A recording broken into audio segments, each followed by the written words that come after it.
Flood വന്ന സമയത്ത് ഞങ്ങളുടെ പത്തനംതിട്ട ഭാഗത്തൊക്കെ ആയിരുന്നു പ്രശ്നം ഏറ്റവും കൂടുതൽ ഉണ്ടായത്. ഞങ്ങളുടെയൊക്കെ നാട്ടിൽ ഭയങ്കരമായിട്ട് റിയൽ എസ്റ്റേറ്റ് താന്നു, പ്രത്യേകിച്ച് ആറിൻ്റെ സൈഡിലൊക്കെയുള്ള സ്ഥലത്തിനൊക്കെ വില കുറഞ്ഞു, അങ്ങനെ ഭയങ്കരമായിട്ട് താന്നു. ഇപ്പോൾ ഡബിൾ ആയിട്ടുണ്ട് പ്രൈസ്. അതെ ഞാൻ ആ കാലത്ത് തന്നെ ഞാൻ പറഞ്ഞിരുന്നു, അതായത് ഈ വെള്ളം കയറിയ സ്ഥലങ്ങളൊക്കെ ഒന്ന് മാർക്ക് ചെയ്ത് വെക്കണമെന്ന്. പക്ഷേ ജനങ്ങൾ അതിനെ ശക്തമായിട്ട് എതിർത്തു.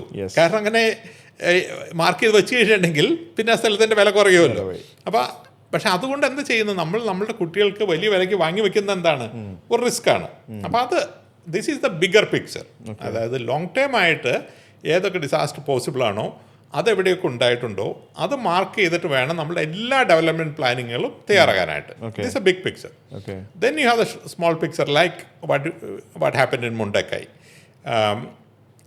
ലാൻഡ് സ്ലൈഡ് എന്ന് പറയുന്നത് പൊതുവെ പ്രൊഡിക്റ്റ് ചെയ്യാൻ കുറച്ചുകൂടി ബുദ്ധിമുട്ടുള്ളൊരു കാര്യമാണ്.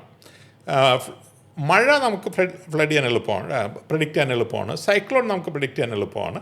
പക്ഷേ ആ മഴയുടെ ഒരു സെക്കൻഡറി ഇമ്പാക്റ്റ് ആണല്ലോ ലാൻഡ് സ്ലൈഡ് എന്ന് പറയുന്നത്. അപ്പോൾ മഴ ഒരു ഹിൽ സൈഡിനെ ഇമ്പാക്റ്റ് ചെയ്യുമ്പോഴാണ് അതൊരു ലാൻഡ് സ്ലൈഡായിട്ട് മാറുന്നത്. അപ്പോൾ ആ ഹിൽ സ്ലൈഡിൻ്റെ ചില പ്രോപ്പർട്ടികളും കൂടി അതിൽ ഇൻവോൾവ് ആണ്. അശാസ്ത്രീയമായ നിർമ്മാണമൊക്കെ അതിനെ അഫക്റ്റ് ചെയ്യുന്ന കാര്യമാണോ? തീർച്ചയായിട്ടും ഇമ്പാക്ട് ചെയ്യുന്ന കാര്യമാണ്, ഉറപ്പായിട്ട്. ഇത് മുണ്ടക്കയിലെ കാര്യം അതല്ല. അപ്പോൾ പണ്ട് ഗാഡ്ഗിൽ പറഞ്ഞ കാര്യങ്ങളൊക്കെ നമ്മൾ അംഗീകരിച്ചു കൊടുക്കേണ്ടതല്ലേ? അല്ല, അതിൽ യാതൊരു സംശയമില്ല. ഇപ്പോൾ ഗാഡ്ഗിൽ റിപ്പോർട്ടിനെ പറ്റിയിട്ട് എൻ്റെ മനസ്സിലെങ്കിലും യാതൊരു സംശയമില്ല. നമുക്കതിലേക്ക് വരാം.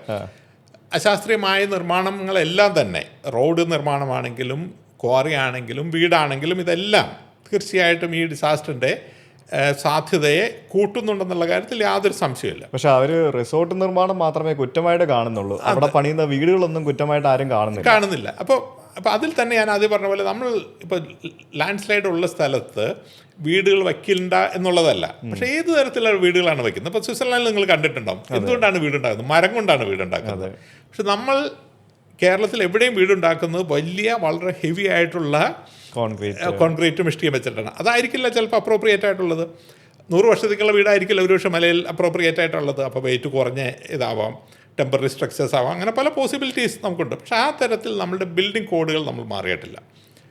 ഇപ്പം മുണ്ടക്കയിൽ പ്രത്യേകിച്ച് ഉണ്ടായ ഒരു സാഹചര്യത്തിൽ എന്ന് പറഞ്ഞിട്ടുണ്ടെങ്കിൽ അവിടെ ഈ ഹ്യൂമൻ ആക്ടിവിറ്റി കൊണ്ടുള്ളൊരു പ്രശ്നമായിരുന്നില്ല അവിടെ ഉണ്ടായിരുന്നത്. അവിടെ വാസ്തവത്തിൽ വളരെ ഈ പെർഫെക്റ്റ് സ്റ്റോം എന്നൊക്കെ ഇംഗ്ലീഷിൽ പറയുന്നൊരു സാഹചര്യമാണ് അൾട്ടിമേറ്റായിട്ട് തന്നെ അനാലിസിസ് പറയുന്നത്.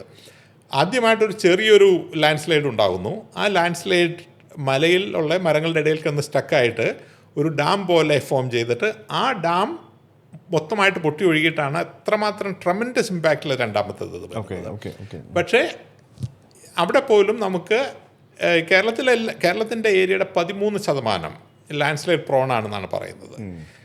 അപ്പോൾ ഓരോ മഴക്കാലത്തും വളരെ ഇൻറ്റൻസീവായിട്ട് മഴ കണ്ടിന്യൂസ് ആയിട്ട് പെയ്യുന്ന സമയങ്ങളിൽ അവിടെ ഒരു ഇവാക്വേഷൻ്റെ ഒരു ആവശ്യകതയുണ്ട്. ഇപ്പോൾ മുണ്ടക്കൈ പ്രദേശങ്ങൾ അത് വാസ്തവത്തിൽ ഇവാക്വേഷൻ നോട്ടീസ് പല സ്ഥലങ്ങളിൽ കൊടുത്തിരുന്നു, പല ആളുകളും മാറി, അതിൻ്റെ കുറച്ച് ബെനിഫിറ്റ് ഉണ്ട്. പക്ഷേ ഇതിൻ്റെ കുഴപ്പം എന്താ പറഞ്ഞാൽ ചില സ്ഥലങ്ങളിൽ ഇപ്പോൾ കഴിഞ്ഞ വർഷം സ്വിറ്റ്സർലാൻഡിലൊരു ലാൻഡ് സ്ലൈഡ് ഉണ്ടായി. 2 മാസമാണ് ആളുകൾക്ക് മാറി വയ്ക്കേണ്ടി വന്നത്. അപ്പോൾ ഇത് നമ്മുടെ നാട്ടിൽ പ്രായോഗികമല്ല. ഓരോ മഴക്കാലത്തും ഈ നമ്മളുടെ 13% സ്ഥലങ്ങളിലുള്ള ആളുകൾ അവിടെ നിന്ന് മാറിക്കുക എന്നുള്ള പ്രായോഗികമല്ല. അപ്പോൾ കുറച്ചും കൂടി ആക്യുറേറ്റ് ആയിട്ടുള്ള, കുറച്ചും കൂടി ലോക്കലൈസ്ഡ് ആയിട്ടുള്ള ഒരു പ്രൊഡിക്ഷൻ മെക്കാനിസത്തിൻ്റെ ഒരു ആവശ്യകത നമുക്ക് ഉണ്ട്. നമുക്ക് അത്രമാത്രം ഡീറ്റെയിൽഡ് ആയിട്ടുള്ള നമ്മളുടെ ഓരോ കുന്നിൻ പ്രദേശങ്ങളും ലോക്കലൈസ്ഡ് ആയിട്ട് ചെയ്യാവുന്ന ഒരു പ്രൊഡിക്ഷൻ നമുക്ക് ഇനിയും ലഭ്യമായിട്ടില്ല. അതിൻ്റെ ഒരു ആവശ്യകത നമുക്ക് തീർച്ചയായിട്ടും ഉണ്ട്. സാങ്കേതിക വിദ്യകൾ വളർന്നുകൊണ്ടിരിക്കുകയാണ്. അതുകൊണ്ട് തന്നെ hopefully things will get better. പക്ഷേ അത് ലാൻഡ് സ്ലൈഡ് മാത്രമല്ല, ഇപ്പോൾ അർബൻ ഏരിയയിൽ ഉണ്ടാകുന്ന ഫ്ലാഷ് ഫ്ലഡ് അതുപോലെ തന്നെ ഒരു വിഷയമാണ്. നമ്മൾ ഇപ്പോൾ എറണാകുളത്ത് ഉണ്ടാകുന്നു, കാഞ്ഞിരപ്പള്ളിയിലുണ്ടായി, നിലമ്പൂരുണ്ടായി. ഇത് ഒട്ടും പ്രതീക്ഷിക്കാത്ത സ്ഥലങ്ങളിലെല്ലാം തന്നെ വളരെ വേഗത്തിൽ ഫ്ലഡിങ്ങൾ ഉണ്ടാവുകയാണ്. എഗെയിൻ നമ്മൾക്ക് ബിഗ് പിക്ചർ ഉണ്ടാവും, പക്ഷേ ഒരു ലോക്കലൈസ്ഡ് ആയിട്ടുള്ളൊരു പിക്ചർ നമുക്ക് പലപ്പോഴും ഇല്ല. അപ്പോൾ നമ്മളുടെ ഡിസാസ്റ്റർ മാനേജ്മെൻറ്റ് സംവിധാനങ്ങളിൽ ഈ ശാസ്ത്രീയമായിട്ടുള്ള മുന്നറിയിപ്പുകൾ വളരെ ലോക്കൽ ലെവലിലേക്ക് വരുന്ന ഒരു സംവിധാനം കൂടി ഉണ്ടായിക്കഴിഞ്ഞാൽ I think will be lot more safer.